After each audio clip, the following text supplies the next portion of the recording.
Кога пред 3 години се креваше знамето на новата членка на НАТО, малку кој веруваше во можноста за голема војна на европско тло. Но повеќе од една година тоа е реалноста во Украина.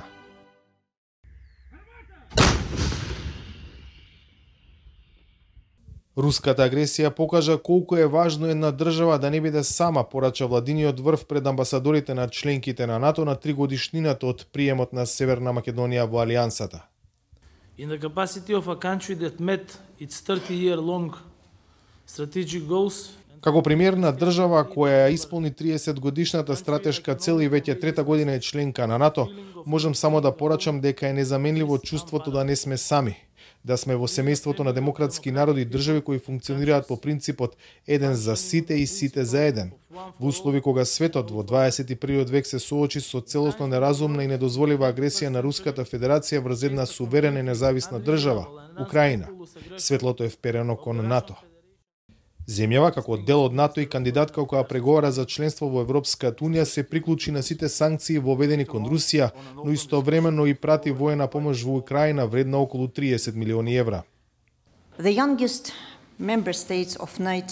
Северна Македонија, како најнова членка на НАТО, е еден од најголемите донатори на помош на Украина, која се справува со војната агресија на Русија. Македонската влада усвои 7 одлуки за воена асистенција кои се од витално значење за украинските бранители на бојното поле.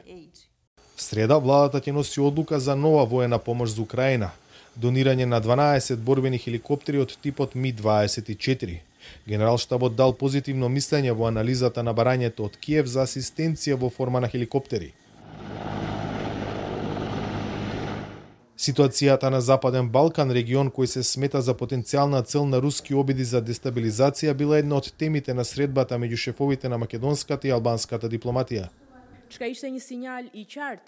Нашите држави не само што успеваат да ги интензивираат релациите на билатерално ниво, туку даваат се поголем придонес во регионална смисла, особено во гарантирањето на неговата ориентација кон евроатлантските перспективи. Соработката има и димензија на безбедност во контекст на војната во Украина. Ситуацијата во регионот е многу посложена по руската агресија. Со колешката Джачка се согласивме дека споделуваме исти стратешки надворешно политички приоритети. Сојузници во НАТО, со 100% хармонизација на својата надворешна политика со заедничката надворешна и безбедносна политика на Европската Унија. Тоа испраќа јасна порака за нашата припадност и посветеност на западните принципи и вредности. Утре под претседателство на Северна Македонија се одржува министерски состанок САД Јадранската повелба. Регионалните предизвици, состојбите во меѓународните односи по руската агресија врз Украина ќе бидат главните прашања за кои ќе се разговара.